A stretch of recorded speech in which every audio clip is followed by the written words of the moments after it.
चलिए भाई, बाजार में आप लोगों ने देखा होगा बच्चों कि आपको नजर आती होंगी cars of companies like Mercedes Benz. नजर आती है गाड़ी मर्सिडीज बेंज की? कुछ लोग कहेंगे सर हमारे घर पे ही है। चलिए फिर तो और अच्छे से नजर आती होगी।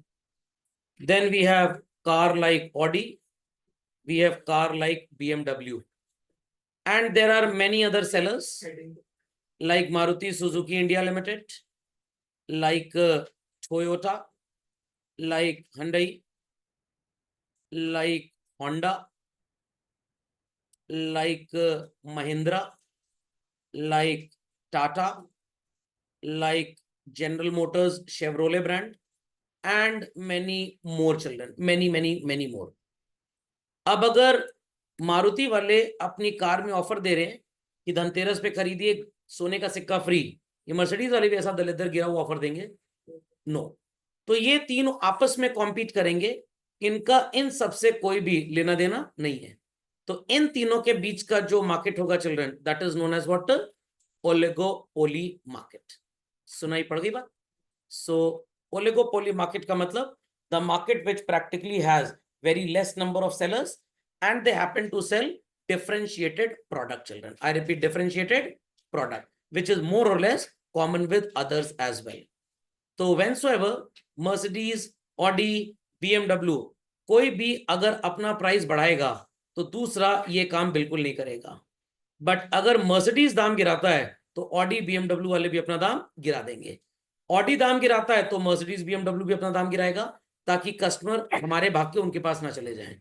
और अगर मर्सिडीज ने दाम बढ़ाया, ऑडी और BMW सोचेंगे नहीं दाम मत बढ़ाओ, सो दैट कस्टमर उनका हमारे पास भाग के चला आए। तो प्राइस इंटर डिपेंडेंट होती है। एक थॉट प्रोसेस उनका हम कॉपी नहीं करेंगे बट दूसरा कॉपी कर लेंगे। समझ में आ रही बात? Mercedes raises the price, others won't do the same, but Mercedes reduces the price, others will also do the same. इसको बोलते हैं इंटरडिपेंडेंट प्राइसिंग पॉलिसी। इतनी बात समझ में आ गई बच्चों? पक्का? चलिए तो झटपट डेफिनेशन लिख लीजिए और ये जो एग्जांपल्स हैं ये लिख लीजिए। इंडिया में आप बोल सकते हैं ओलिगोपोली ज्यादातर ऑटोमोबाइल इंडस्ट्री में ही नजर आएगी, जहां पे वैरायटी ऑफ प्रोडक्ट बहुत ज्यादा है। पिज्जा, बर्गर इन मार्केट्स में नहीं हो सकता, क्योंकि वहां होते ही 4-5 ब्रांडेड सेलर्स हैं। तो बहुत ज्यादा में जब एक दो अलग हो जाएं, तो ऑडी, मर्सिडीज ये दोनों भी अगर एक साथ हो गए तो इनको आप डुओपोली बोलते हैं। ये भी एक टाइप ऑफ ओलिगोपोली होता है। दो हैं तो डुओपोली हो जाएगा। Is that clear? समझ में आ गया? चलिए डेफिनेशन कॉपी एवरीबॉडी। चलो सो देखिए यहां पे आपको थोड़ी देर में डुओपोली नजर आने लगेगा। Types of oligopoly. Perfect oligopoly का मतलब firm produce same product. Sir मतलब ये हो गया कि एक छोटा सा एग्जांपल आप इसमें ये ले सकते हैं परफेक्ट ओलिगोपोली का। Two companies are there, Vivo and Oppo. इनके मोबाइल फोन, इनके ओनर बेसिकली एक ही हैं, ओनर एक ही हैं, सिर्फ ब्रांड नेम फर्क है। तो रिटेल मार्केट में वीवो अलग दुकान पे बिकता है और ओप्पो अलग दुकान पे बिकता है। Is that clear? बट दोनों के जो सो कॉल्ड फैक्ट्री ओनर्स हैं दे आर सेम, एक ही इंसान की फैक्ट्री है। मैंने आपको बताया भी था चाइना से लमसम में ये बल्क में सामान एक साथ खरीदते हैं। दोनों का प्रोसेसर सेम, कैमरा सेम, सब कुछ सेम है। तो we call it as what? Perfect oligopoly. इतना समझ में आ गया? या आप एक एग्जांपल ले सकते हैं स्लीपर्स का चिल्ड्रन। सस्ते वाले स्लीपर्स जो लगभग 120 रुपए से लेकर 200 रुपए तक मार्केट में बिकते हैं। समझ में आ गई बात? ये सारे के सारे सेलर्स बनाते हैं। It is called as perfect oligopoly. बस एक चीज जो मैं क्लासरूम में आपको नहीं बता पाऊंगा कि सर ब्रांड नेम तो सबका अलग अलग होगा, तो प्रोडक्ट सेम कैसे हो गया? क्योंकि प्रोडक्ट बाय नेचर सिर्फ सेम होना सेम नहीं होता, by name surrounding conditions of sale should also be same. तो यहां पे हम ये बोल सकते हैं कि आप एक बार न्यू दिल्ली गए और न्यू दिल्ली पे आपने देखा कि मारुति कार का एक शोरूम है जिसका नाम है बग्गा लिंक। खोपड़े में बात गई? बग्गा फैमिली है जिनके कम से कम 10-12 शोरूम दिल्ली के अंदर हैं। तो एक ही परिवार के सारे शोरूम अलग अलग हैं, तो they are selling same product, they are selling same product. तो it is called as what? Perfect oligopoly. Yes, हाँ ओनर एक है, बट अलग अलग जो दुकान है, मैंने पहले ही बोला ना रिटेल इंडस्ट्री की बात कर रहे हैं हम, इनके अलग अलग शोरूम के ओनर जरूर एक हैं। या आप ऐसा समझ लीजिए, आपने हल्दीराम का नाम सुना है बच्चों? तो हल्दीराम एक इंसान था, what it clear, Rajasthan side में कहीं पे, और वो नमकीन वगैरह बनाता था। तो ये जो हल्दीराम भुजिया वाला रेस्टोरेंट है, ये एक भाई का बिजनेस है। जो हल्दीराम की भुजिया और बिस्किट और पैक्ड सामान आता है, ये दूसरे भाई का बिजनेस है, बट दोनों के पिताजी तो एक थे। तो they are manufacturing Indian snacks. तो ये हो गया फर्म प्रोड्यूस सेम प्रोडक्ट्स। इतनी बात समझ में आई? बट यहां पे ऐसा नहीं है, एक जना हैंडल कर रहा है रेस्टोरेंट बिजनेस और एक जगह जना हैंडल कर रहा है ड्राई स्नैक्स बिजनेस, तो it is called as what? Imperfect oligopoly. समझ में आ गया? समझ में आ गया? पक्का? अब बग्गा लिंक मान लीजिए 12 शोरूम दिल्ली में खोल के बैठा है और 4 भाई हैं, हर भाई के 3-3 शोरूम अपने हैं। तो शोरूम ए बी सी अलग भाई का, डी ई एफ अलग भाई का, एंड सो ऑन। तो शोरूम में गाड़ी तो सेम बिक रही है, मारुति की गाड़ी बेच रहे हैं, condition surrounding sale is same, तो it is called as what? Perfect oligopoly. Is that understood? समझ में आ गया? इम्परफेक्ट का मतलब समझ में आ गया? Firm produce different products. यहां पे एक एग्जाम्पल मैं ले लेता हूं, बलिनो गाड़ी का एंड ग्लैंजा। तो मारुति गाड़ी बना के टोयोटा को देता है, टोयोटा उसमें बैजिंग करता है ग्लैंजा की, थोड़े बहुत कॉस्मेटिक चेंज करता है अंदर और बेच देता है। तो अब आप नाम को जरा भूल जाइए थोड़ी देर के लिए, एक सेम ही प्रोडक्ट तो है बच्चों। प्राइस इसलिए अलग की है, टोयोटा को पता है मेरा कस्टमर गरीब है कि रईस है, रईस है, मारुति वाला थोड़ा गरीब रहता है, तो मारुति वाले बलिनो को 50,000 रुपए सस्ती बेचते हैं और उसी गाड़ी को ग्लैंजा के नाम पे थोड़ी महंगी बेचते हैं। तो प्राइस और ब्रांड नेम को अगर आप छोड़ दें, else it is exactly the same product, तो it is called as what? Perfect oligopoly. ऐसे ही टोयोटा की एक गाड़ी है हाई राइडर, मारुति उसको ग्रैंड विटारा के नाम पे बेचता है, डिट्टो सेम गाड़ी है, वही थोड़े बहुत कॉस्मेटिक चेंजेस हैं, तो it is also the example of what? Perfect oligopoly. Maruti वालों ने गाड़ी निकाली K10, Hyundai वालों ने गाड़ी निकाली i10, दोनों में 1000 सीसी का इंजन है, डिफरेंशिएटेड प्रोडक्ट्स हैं, it is called as what? Imperfect oligopoly. समझ में आ गई बात? माइक्रोसॉफ्ट भी अपना लैपटॉप बनाता है, लेनोवो भी बनाता है, डेल भी बनाता है, बट देखने में थोड़े फर्क होते हैं, काम वही करते हैं, विंडोज सब में चलता है। It is what children?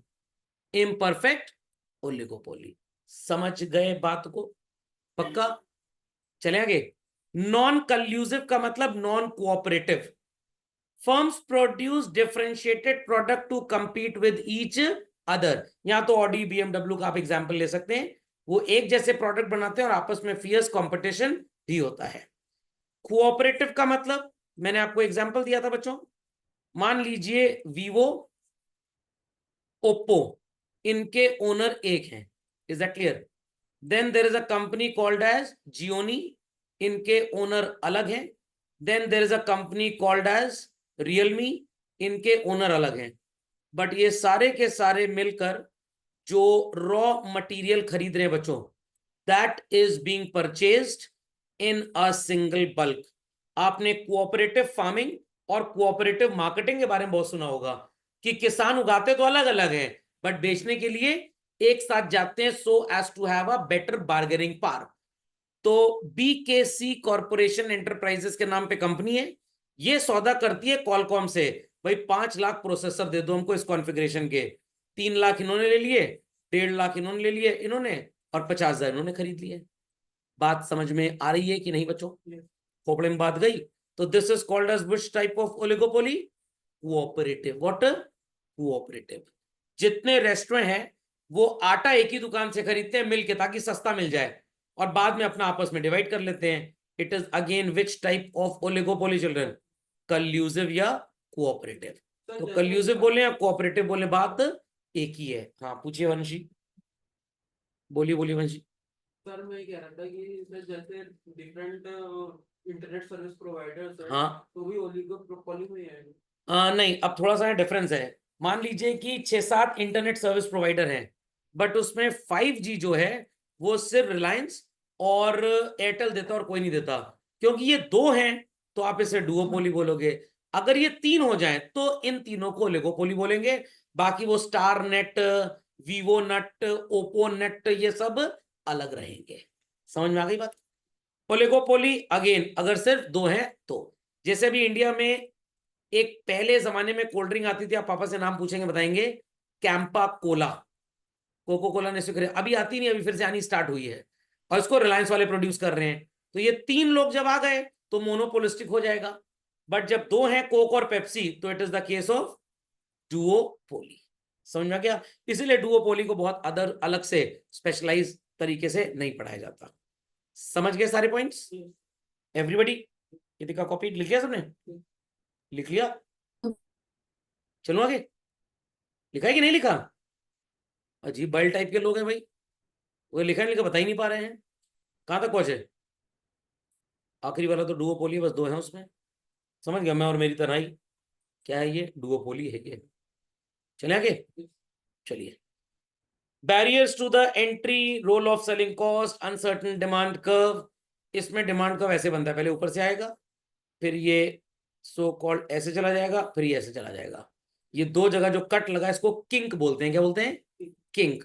और इसको प्रोफेसर स्वीजी ने दिया था, और यही बोलता है कि जब दूसरा सेलर प्राइस गिराएगा तो हम प्राइस गिराएंगे नहीं, सॉरी बढ़ाएगा तो हम बढ़ाएंगे नहीं, बट जब वो गिराएगा तो हम डेफिनेटली गिरा देंगे। सो एक एक करके let us understand all the features children. तो पहला फीचर बैरियर। कैसे होगा बैरियर भाई? हमने रॉ मटेरियल की सप्लाई को कंट्रोल कर लिया। ओपेक का नाम सुना है? OPEC, oil petroleum exporting country organization भाई, organization of petroleum exporting country. भूल गए? तो जो अरे अनपढ़ों, लास्ट लेक्चर में तो बताया था। हाँ, हाँ, तो अगर दो तीन फर्म्स किसी भी चीज की सप्लाई को कंट्रोल करें ताकि दूसरों को जब ये रॉ मटेरियल मिलेगा ही नहीं तो मार्केट में आ ही नहीं पाएंगे। तो अगर मैंने कोल्ड कॉफी बेचने का बिजनेस चालू किया और एक कैफेटेरिया और आइसक्रीम पार्लर खोल लिया और हर्षेज वालों से कहा कि भाई आपकी साल भर की प्रयागराज सिटी की सेल क्या है, दे सेड भाई रिटेल सेक्टर में दुकानदार खरीदते हैं लगभग 2 करोड़ रुपए का और कैफेटेरियाज लेते हैं लगभग 20 लाख का। तो मैंने कहा मैं 25 लाख का हर महीने लूंगा आपका शुगर और वो कौन सा आता है चॉकलेट सिरप, बट आपको प्रॉमिस करना आप किसी और को नहीं बेचेंगे। तो हर्षद वाले कहेंगे हमें क्या भाई, 20 का बिक रहा था 25 का ले रहे हो, बट दुकानों पे तो हम बेचेंगे ही बेचेंगे। तो दुकानों पे तो आप रिटेल पैक बेचते हो, महंगा पड़ता है, हमें तो आप इंडस्ट्री पैक दोगे, बड़ी बॉटल आती है 2 लीटर का कंटेनर, 5 लीटर का कंटेनर, उस तरह का। तो जब दूसरी जगह हर्षेज का चॉकलेट सिरप कहीं मिलेगा ही नहीं, क्या उस टेस्ट की कोल्ड कॉफी कोई बेच पाएगा? सिर्फ हम ही बेच पाएंगे, तो हमारे प्रॉफिट्स क्या होंगे? हाई होंगे। Is that understood?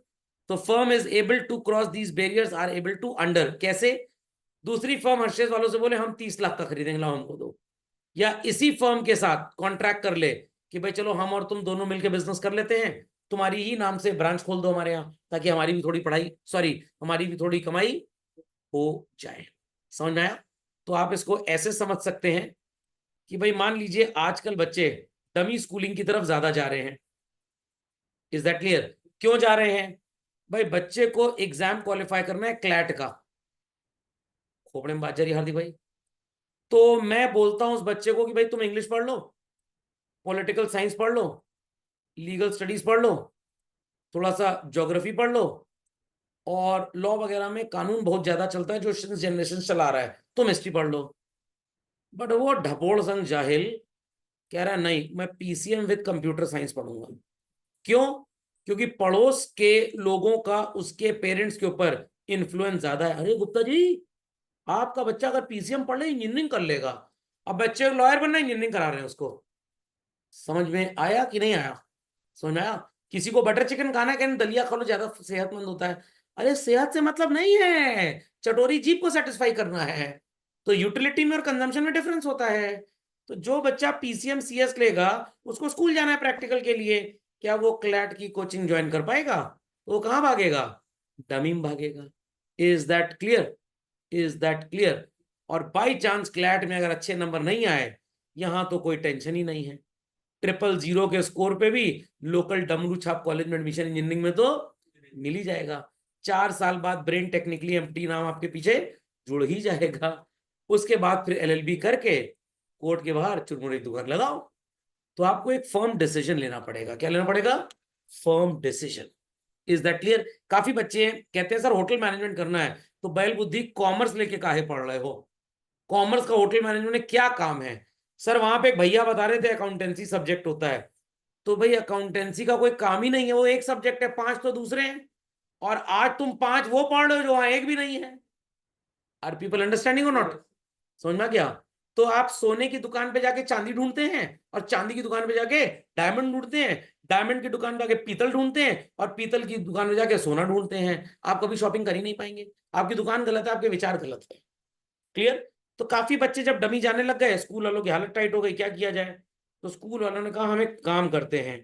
काम ये करते हैं कि जो बच्चे कोचिंग में जाके पढ़ते हैं, समझ में आ गया, बच्चों की काउंसलिंग करते हैं। भाई कितने बच्चे स्कूल में पीसीएम पढ़ते हैं but their ambition is CLAT, कितने ह्यूमैनिटीज पढ़ते हैं and their ambition is CLAT. तो इन बच्चों को वही सब्जेक्ट स्कूल के टीचर से पढ़वा दो, या स्कूल में स्पेशलाइज टीचर ले आओ, तो at least students won't be moving for dummy. और एडमिशन रेस्ट्रिक्ट नहीं होगा तो कम अटेंडेंस नहीं होगी, बट ऐसा पॉसिबल हो नहीं पा रहा। तो आईएससी और सीबीएसई ने क्या सोचा कि भाई स्कूल में छापे डलवाने चालू करो, बोर्ड वालों ने, कि अटेंडेंस में कितने बच्चे और आ कितने रहे हैं। पता लगा अटेंडेंस में तो P P P P P है। बगल वाले से पूछा, ये मुन्ना पांडे को जानते हो, ये कौन है? ये तो आज तक आया ही नहीं स्कूल का भी, और पी पी पी लगा है।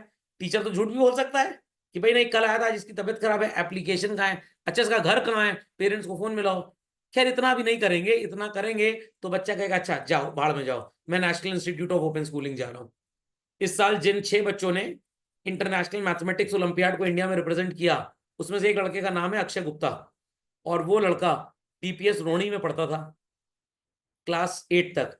उसको ओलंपियाड वगैरह देने थे, उसके पापा ने स्कूल में बोला कि भाई अटेंडेंस का कोई चक्कर, कहना नहीं हमारे यहाँ तो मिनिमम 75 चाहिए।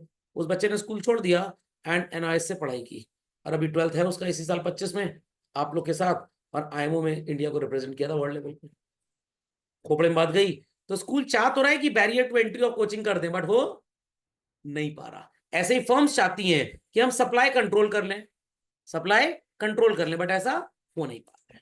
ओके, तो बहुत ज्यादा ये मार्केट एग्जिस्ट करती नहीं है बच्चों। रोल ऑफ सेलिंग कॉस्ट, भाई थोड़ा सा अपने आप को ऊपर करने के लिए आपको क्या करना पड़ेगा? एडवर्टाइजमेंट। जियो का एडवर्टाइजमेंट आप देखते होंगे, एयरटेल वालों ने एक वो एडवर्टाइजमेंट लॉन्च किया था जहां पे जियो की बेइज्जती कर रहे थे भर भर के, क्या ये तो नंबर लगता ही नहीं है, फालतू में एक और नंबर ले लिया, वो बोलना जियो को चाह रहे थे, बट हमारा नेटवर्क है कहीं भी पकड़ेगा, है सारे के सारे सब एक जैसे, आप कोई भी खरीद लीजिए। तो सेलिंग कॉस्ट का मतलब, क्योंकि मल्टीपल सेलर्स हैं, तो अपनी सेल ज्यादा करने के लिए आपको क्या करना पड़ेगा? एडवर्टाइजमेंट करना पड़ेगा, सेल्समैनशिप करनी पड़ेगी, ताकि हम लार्ज नंबर ऑफ बायर्स को अट्रैक्ट करके अपने प्रॉफिट्स बढ़ा पाए, घटा पाए, बढ़ा पाए। Are people putting the heading और नॉट? लिख रहे हैं कि नहीं? हेडिंग हाँ हेडिंग लिखते जाइए, बाकी कंटेंट नोट्स में, not to worry. Uncertain demand curve मैं यहाँ बना के दिखा देता हूँ, but I don't think so कि शायद आपकी बुक में ऐसा कुछ होगा। पैराग्राफ लिखा है छोटा, हाँ मैं बना के दिखा देता हूँ। और कहीं छुट्टी नहीं है वो, मैथ से रिलेटेड लिखो। तो इस बार इकोनॉमिक्स पेपर छुट्टी ही नहीं दी है। क्या जरूरत, पूरा अंडरस्टैंडिंग बेस्ड पेपर है। छुट्टी तो किसी पेपर नहीं है, 2-2 पेपर होना चाहिए हर दिन में। सवेरे इंग्लिश लैंग्वेज ले लो, शाम को अकाउंटेंसी ले लो, 3 दिन पेपर खत्म।